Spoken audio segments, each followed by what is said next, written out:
El informativo Aquí y Ahora y la entrevista con nuestro personaje invitado.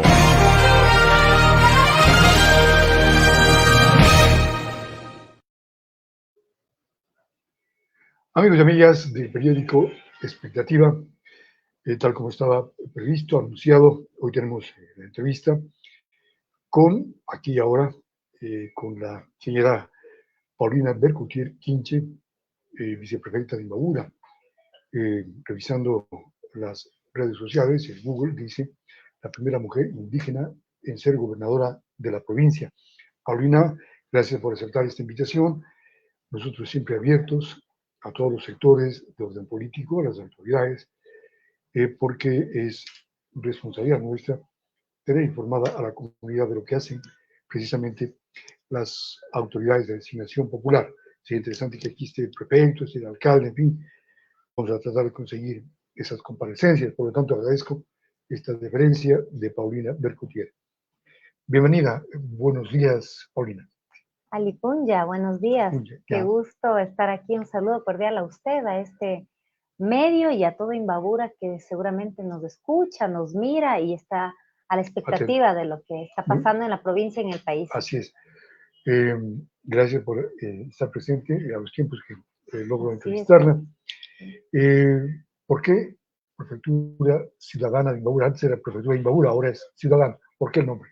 Bueno, porque hemos querido darle un giro un poco. Claro que de alguna manera somos autoridades electas por votación popular y creo que en esa medida nuestra intención es estar cerca con la ciudadanía, que se vea como un gobierno intermedio, un gobierno provincial, que mantiene una comunicación constante con la gente, que está en territorio, que toma posición sobre lo que está pasando en la provincia, en los cantones, a nivel nacional. Por eso hemos buscado también desde el nombre, pues, ciudadanizar nuestro gobierno provincial, por eso decimos la Prefectura Ciudadana de Imbabura. Y se extinguió el nombre de Patronato Provincial también, ¿no? Bueno, no solamente el nombre, nosotros extinguimos la institución. Realmente cuando ingresamos tomamos dos decisiones. Del lado un poco del prefecto, pues se decidió conjuntamente pues la eliminación de una EP, que es Imbavial, que era ineficiente y que no cumplía los objetivos para los cuales fue creada. Y por otro lado también miramos que, ustedes conocen, la población conoce que desde el 2014 había una norma, un decreto que mandaba ya la extinción de los patronatos. ¿Y por qué? Porque se había considerado como unos espacios donde se ejercía de alguna manera, de cierta manera como clientelar de ejercer la política social, y también nos preocupaba mucho, por ejemplo, una ordenanza donde se ponía a la esposa del prefecto o esposo de la prefecta a la cabeza de una institucionalidad pública. Más allá de eso, las personas que llegamos por elección popular somos las únicas que estamos facultadas, que tenemos responsabilidades y la obligación de nuestros familiares no tienen absolutamente nada que ver. Y aún más se concebía hace varios años, hace varias décadas, cuando las mujeres no teníamos quizás espacios en la toma de decisiones, que las mujeres de los alcaldes, de los prefectos, se encarguen de hacer un poco esta obra caritativa y de beneficencia con su tiempo libre, y nosotros no concebimos de esa manera la política social. La política social en el marco del Estado de Derechos que tenemos tiene que ser seria, planificada, eficiente, valorada, monitoreada, así como revisamos todo el tema de la ejecución del POE en vías, en fomento productivo, en riego, de la misma manera tiene que ser llevada la política social.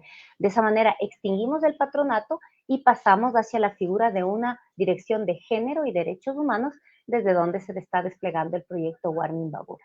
Precisamente Guarmi significa femenino. Guarmi es mujer en singular en quichua. Muy bien. ¿Y por qué Guarmi Imbabura? ¿De qué se trata este proyecto?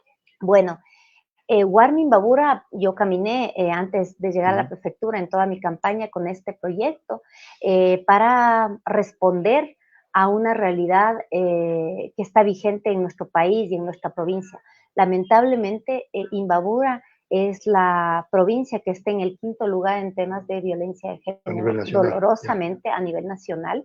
Y bueno, yo tengo un recorrido, además, bueno, mis distintas funciones, como he estado como funcionaria pública, pero también tengo una militancia. Yo milito en varias organizaciones de mujeres y he hecho un acompañamiento siempre de estos casos de violencia en los distintos territorios.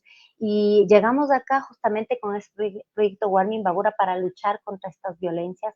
Nos ha preocupado mucho la ausencia de una política pública, tanto nacional como local, que esté realmente direccionada de manera pertinente y real a los territorios. ¿Qué es lo que está pasando en los territorios rurales? Por ejemplo, ¿qué es lo que pasa en los territorios indígenas? Pensemos, hagamos una revisión de los últimos femicidios 2022 y 2023 en la provincia de Imbabura. Se han dado en territorios indígenas, se han perpetrado sobre los cuerpos de mujeres 61% dice, quichuas. ¿no?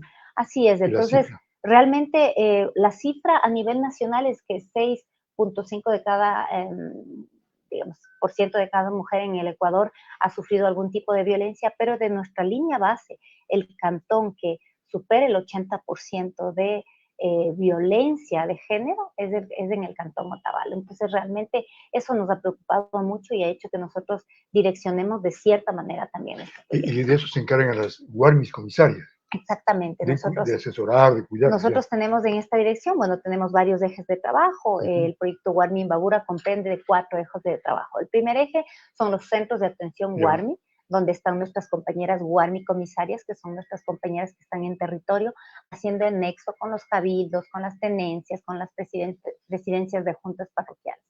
Tenemos en segunda instancia nuestro Hambi Imbabura, que es nuestro eje de salud, que tiene también un componente plurinacional en su atención. Tenemos también a nuestras compañeras sanadoras y partería tradicional también, que está como el componente de salud comunitaria que fortalece, digamos, el otro eje de profesionales, digamos, de la medicina alopática occidental. Tenemos el eje de emprendimiento juvenil también, que estamos trabajando, y tenemos un cuarto eje de desnutrición infantil, que también estamos trabajando con este mismo enfoque.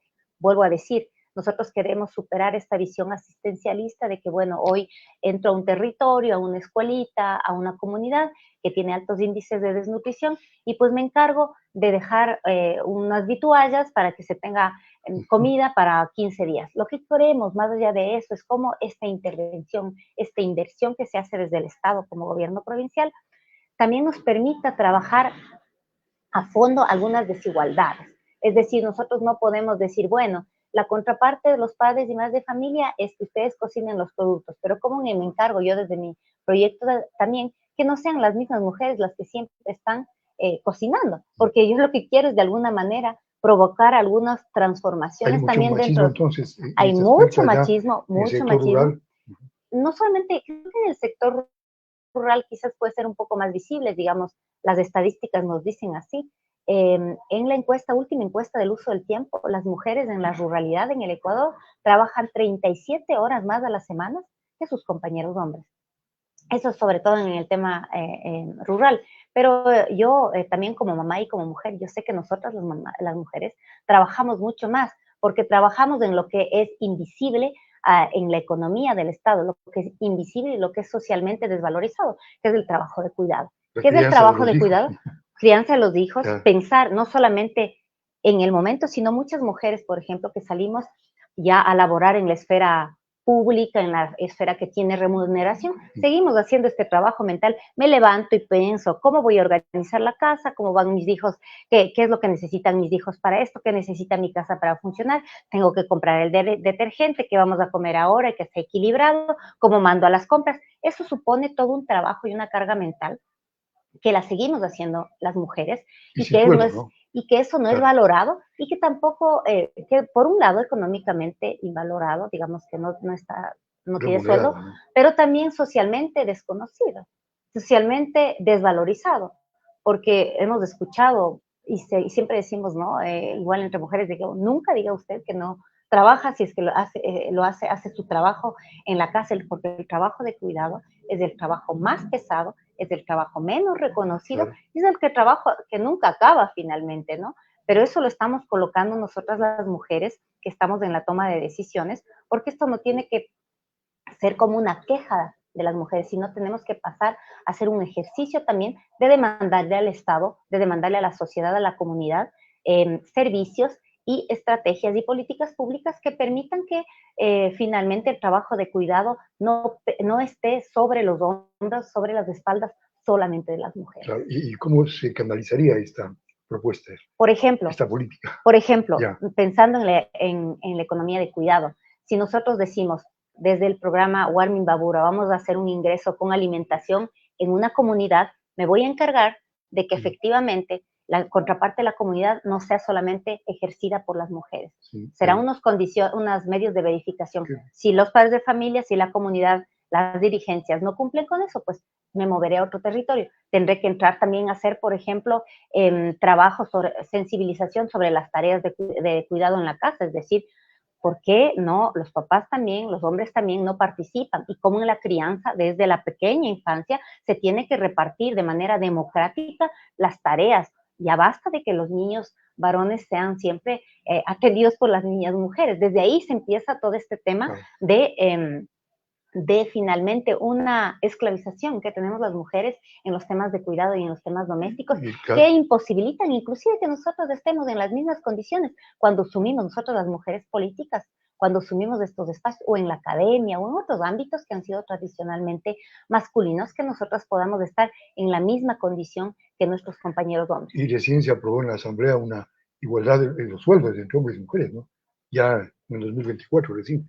O sea, todos estos años anteriores ha habido una explotación, entonces. Yo saludo esas reformas y esta nueva normativa legal, pero lo que siempre hay que pensar es que estos cambios son culturales y de largo aliento. Es decir, que una ley no soluciona todo, es necesaria, es indispensable, pero hay que generar toda una política pública desde el Estado para provocar cambios culturales en la sociedad y que finalmente podamos llegar a porque finalmente, ¿por qué seguimos las mujeres hablando de desigualdad salarial?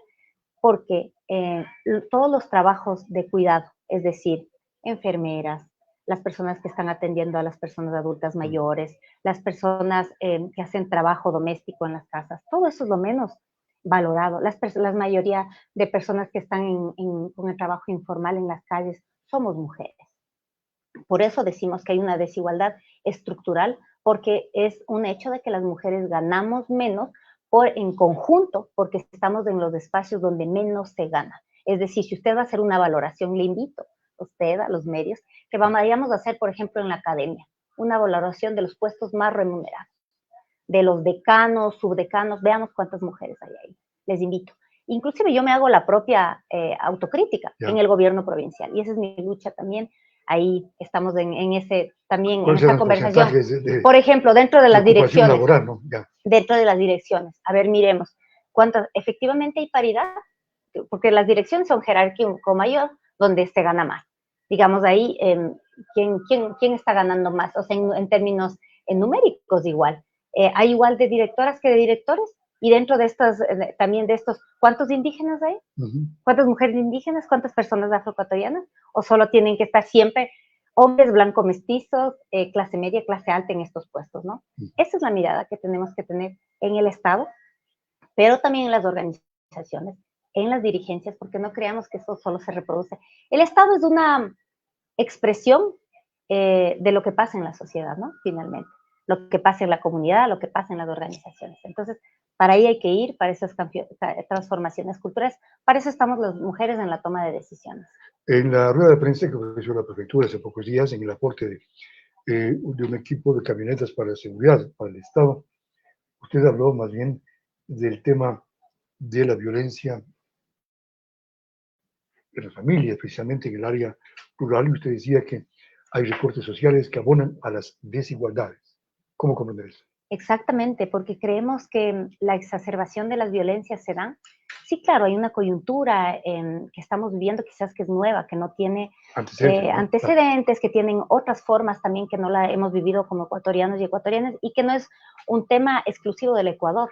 Eso es lo que estamos admirando a nivel global, en Latinoamérica, toda esta conformación de este crimen organizado que se está constituyendo como un par-estado, ¿no? Inclusive ellos tienen más armas que la policía, o sea, es una cosa que mucha gente lo está pensando a nivel geopolítico de lo que pasa en el mundo, pero ya aterrizando, ¿qué es lo que pasa en nuestros territorios? Si un joven, una mujer, un hombre vive en un territorio históricamente abandonado, donde usted mire que hay violencia en su casa, donde su mamá está constantemente violentada, donde existe una violencia económica por parte del Estado porque no hay acceso a la salud, porque no hay acceso a una educación completa, porque hay un cero acceso a deporte, cero acceso a recreación, cero acceso a salud. Eso exacerba las posibilidades de que estos jóvenes primero puedan vincularse a redes, digamos, de otro tipo que operan fuera de la ley, al consumo de droga, al consumo de alcohol. Entonces, cuando nosotros decimos desde una posición política que busca fortalecer el Estado, la inversión pública, la inversión social, lo que hace es generar condiciones a largo plazo para prevenir las violencias, ¿no? Para prevenir que una sociedad finalmente se pueda desbordarse en este tema. Entonces yo creo fundamentalmente que si bien es importante tener policías, digamos, que tengan todas las vehículos, todos los implementos, pero asimismo es muy importante paralelamente mirar todas las acciones sociales para generar buenas condiciones, sobre todo en los territorios marginales.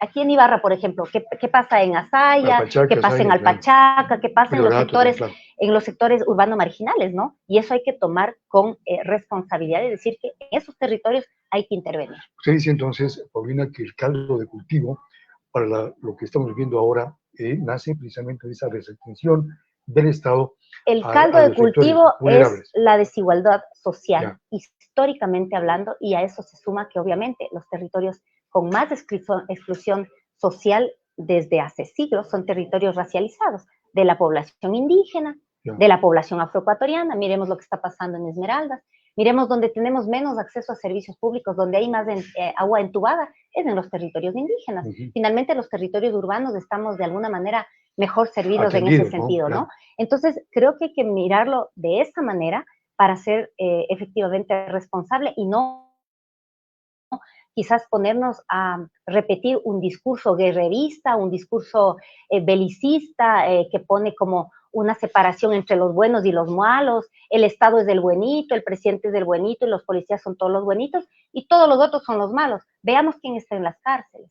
En las cárceles está llena de hombres jóvenes, en general afroecuatorianos, hombres de color, hombres indígenas, hombres afroecuatorianos, que han vivido, que no han tenido las posibilidades de una buena educación, de una estructura social que les permita tener de alguna manera una vinculación en la sociedad. Entonces, todas esas cosas hay que ponerlas en el tapete de la discusión también, porque son temas importantes que buscan no reducir el tema de la salud, de la seguridad a un tema securitista. Usted fue gobernadora de Imbabura y por lo tanto conoce estos temas de la fuerza pública. ¿Usted está de acuerdo con este estado de excepción, con este estado de conflicto armado interno? ¿O cree usted que se trata no de un acto terrorista, porque se les ha calificado como terroristas a quienes están haciendo estos actos delincuenciales? Mire, yo creo que es importante no minimizar lo que estamos viviendo. Sí, hay que ponerlo todas las cosas con su justo peso, pero sí me parece, yo no estoy de acuerdo con el tema de haber declarado una guerra interna. Primero, porque no creo que hay como las condiciones, primero porque lleva a un estado de pánico colectivo, y creo que eso es muy peligroso para una sociedad. Segundo, porque sí creo que está labrando el camino para que muchas cosas se normalicen en la sociedad.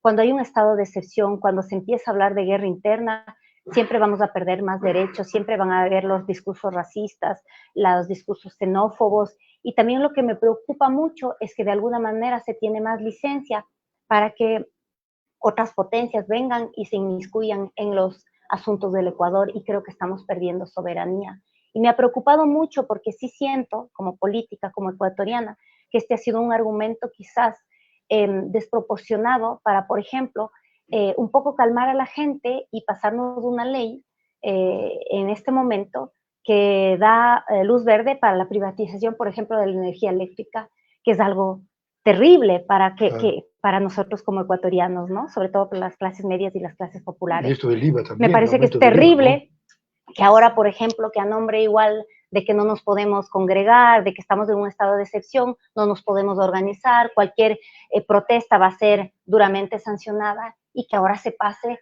de un IVA, se esté pretendiendo pasar de un IVA del 12% al 15%, cuando hace un mes y algo se propuso una remoción tributaria a las fortunas más grandes de este país y que luego de pocas semanas digamos, no, ya no importa esa remoción porque eso era para las fortunas más grandes y ahora pasemos a que todo el Ecuador pague esa falta de recurso a nombre de que estamos en guerra. Entonces sí me parece complicado, sí me parece una manipulación.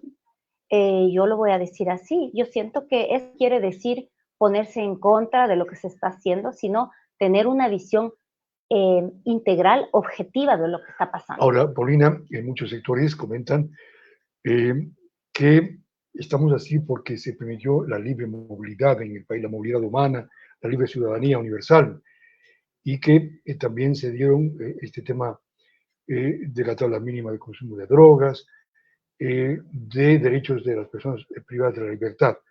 ¿Usted cree que esto es consecuencia de eso o por qué llegamos a esta situación? Mire, yo creo que el tema que estamos atravesando ahora es multicausal, ¿no? No creo que se le puede decir por solamente el tema de la movilidad humana. Creo que hay que hacer un ejercicio también de lo que somos como país, ¿no? Mire, yo soy del pueblo Otavalo y tengo muchísima familia afuera. Y no es por eso que voy a decir, bueno, toda mi familia se fue a otras latitudes y por ellos está ahora, no sé, los otros países llenos de delincuencia. Creo que ese no es el discurso. Creo que cada vez más tenemos que ir pensando, así como está desarrollándose el mundo en estos términos de que las fronteras cada vez son menos evidentes con todas las medios de comunicación, toda esta era digital, cada vez el término de fronteras tiene menos sentidos también, ¿no? Imagínese, o sea, cuando estamos hablando de que estas bandas operan a nivel transnacional, no estamos hablando de que esto solamente le pasa al Ecuador. Estamos hablando de que son redes que tienen inclusive alcances mayores que los estados nacionales. Lo que está en crisis desde el estado nacional en sí. Lo que está en crisis también son nuestras propias representaciones políticas en el marco de este sistema democrático que está medio agotado. Entonces, yo no creo que hay que buscar cucos de esa manera, son chivos expiatorios. Lo que hay que pensar es de manera integral cómo hay que repensar inclusive las instituciones que están regentando la gobernanza a nivel mundial. O sea, mire, después de la Segunda Guerra, pensamos las Naciones Unidas como una respuesta para lo que puede pasar a nivel internacional. Y mire lo que está pasando en Gaza, mire lo que está pasando con el pueblo palestino. ¿Las Naciones Unidas está diciendo algo al respecto? No. Las Naciones Unidas se está pronunciando, por ejemplo, sobre estos grupos que tienen inclusive más poder para moverse entre todos los estados, el dinero que pasa ahora a través de todos estos flujos virtuales. No, hay que pensar en otras maneras de concebir el mundo donde hay una carga histórica de los que tienen más, así como nosotros a nivel interno decimos, los que tienen más tienen que abonar a los que tienen menos para poder generar una brecha más pequeña y que haya menos desigualdad, menos violencia y que la gente vea menos el crimen como una opción. Asimismo, esto se replica a nivel mundial. Los más ricos tienen que ver de qué manera nos ayudan a las naciones igual más complicadas porque somos una sola humanidad. Entonces creo que estamos en un momento donde hay que replantear esas cosas. Estamos tocando fondo en el país con esto que parece que no va a bajar los niveles de sicariato, de asesinatos, de matanzas en las cárceles. Esto parece que va cíclicamente a seguir durante este año o año que viene. ¿Cómo salimos de esta situación? Bueno, yo creo que, perdón, yo creo que es muy importante en este momento quizás no desbordarnos en un tema de una esquizofrenia o en una asustarnos colectivamente para perder todos los rumbos. Yo creo que es muy importante las acciones que se están tomando de alguna manera de seguridad, pero creo que es importante también de darnos de la mano, es decir, no solamente la policía, no solamente el Ministerio del Interior, miremos qué es lo que pasa en los otros territorios. En los territorios indígenas organizados, en la ruralidad, no es que la policía está ahí al 100%, ¿no? ¿Quién ejerce la armonía? ¿Quién ejerce la paz?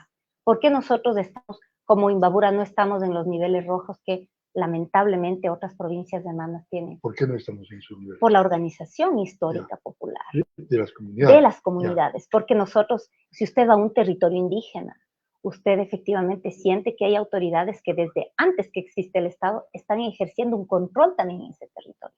Entonces, ¿cómo hacemos para que efectivamente este Estado que se dice plurinacional ya perdió el control ese Estado pueda realmente hablar y decir, sentarnos? En los próximos días vamos a generar una reunión con el señor gobernador y algunos igual dirigentes de los pueblos y nacionalidades para ver de qué manera nosotros conjugamos lo que está pasando en el tema ya de la seguridad clásica y con los territorios, cómo nosotros también potenciamos a esas formas comunitarias de mantener el control en el territorio. Entonces, yo creo que para salir es importante hacer como esta convergencia, es decir, que no solamente los políticos estemos sentados, sino también las estructuras organizativas en conjunto, porque es tan importante la estructura organizativa de toda esta otra parte del Estado como la otra que es electo también. Y lo otro que para mí es fundamental, que es importante que haya justicia social.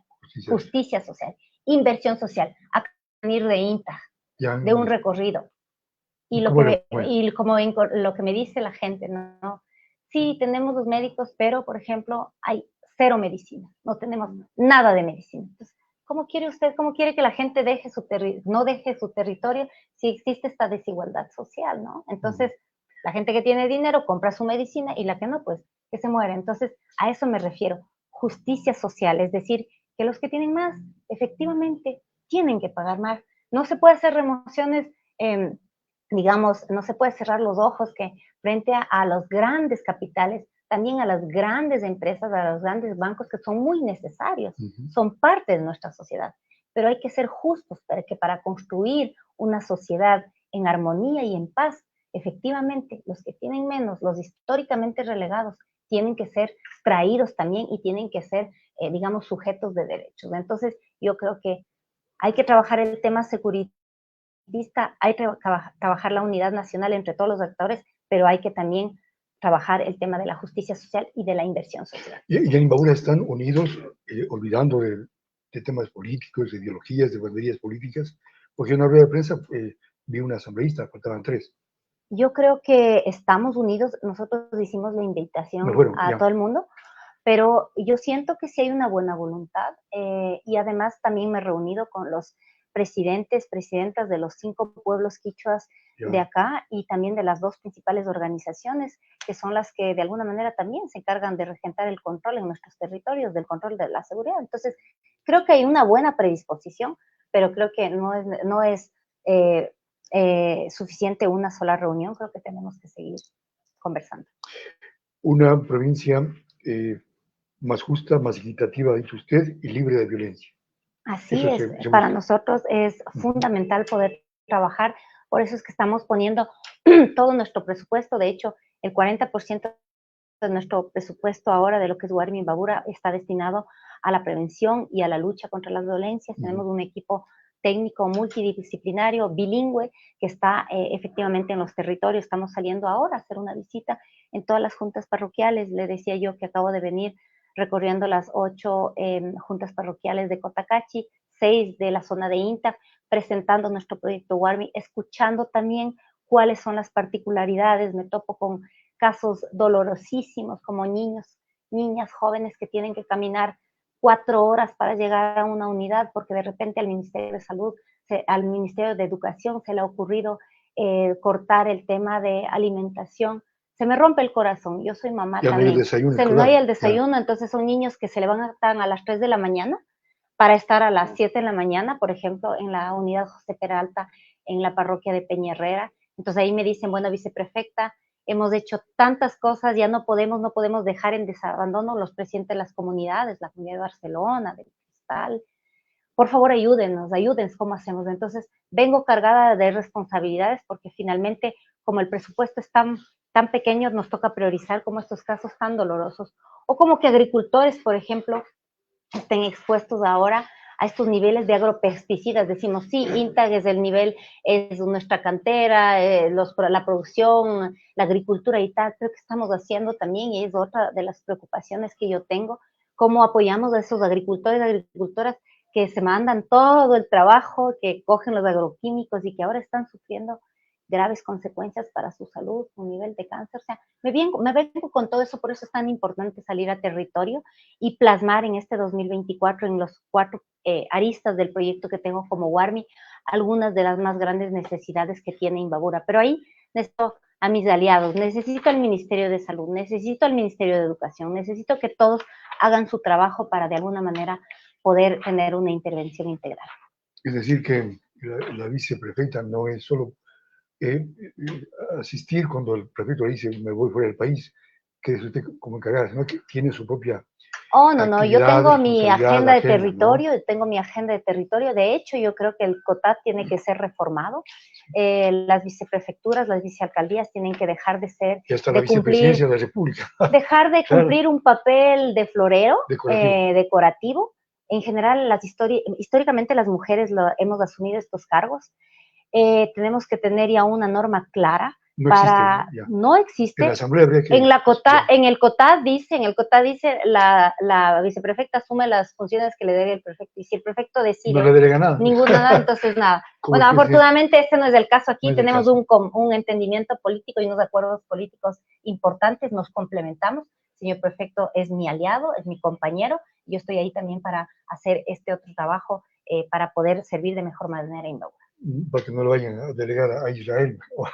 Imagínense. Claro. Estamos ahí en la búsqueda de recursos en la cooperación internacional, ese es otro de mi trabajo. Muy bien. Como estilo, característica de este programa es solicitarle una autora, un mensaje que queda aquí plasmado con su firma, Paulina. Ha estado aquí algunas autoridades, algunos políticos, en fin, por favor. Muchísimas gracias. De saludo, qué gusto. A expectativa y de compromiso de que haya más oportunidades para conversar, para dialogar, para conocer temas que usted está haciendo y que si no se las difunde prácticamente no existen. Como dice en la canción de Shakira, ¿no? Si no me lo cuentas es que no existió o algo así, ¿no? Sabe que yo creo que realmente estos espacios de comunicación son muy importantes porque solamente de esa manera la gente construye pensamiento crítico, ¿no? Hay que darle y ustedes tienen un gran trabajo en esta era de que la difusión y de que hay tantos productos para que la gente también busque calidad, busque también hacerse su propia opinión de las cosas. Así que saludo todo el trabajo que ustedes hacen y agradezco de sobremanera también. Claro, pero siempre necesitamos el apoyo de ustedes a través de esta apertura, de esta información, para conocer de fuente directa qué está pasando, qué están haciendo en INTA, por ejemplo, qué van a hacer con ese complejo de Yucucha que iba a ser el anterior prefecto, que parece que se paralizó, está quedado, y cómo está el tema de la vialidad. Todos esos temas quedan pendientes. Quedan pendientes, estamos aquí para trabajar. Hoy día es el 18 de enero. 18 del 01 del 2024. También decirles que este año es nuestro bicentenario, es el bicentenario de la provincia de Imbabura. Claro. 200 años, así que vamos a estar viniendo a conversar con ustedes. Tenemos una agenda amplia, muy potente, muy linda para compartir con ustedes en este espacio tan maravilloso que es Imbabura. Yo soy una imbabureña enamorada de mi provincia. Muy bien. ¿Y cómo se dice hasta luego en francés? En francés sería a bientôt.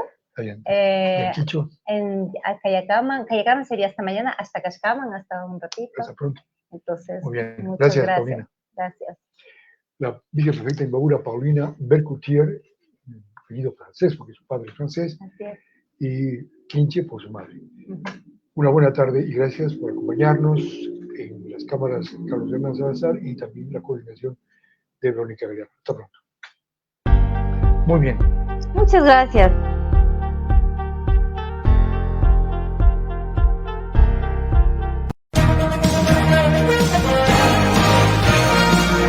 El informativo aquí y ahora y la entrevista con nuestro personaje invitado.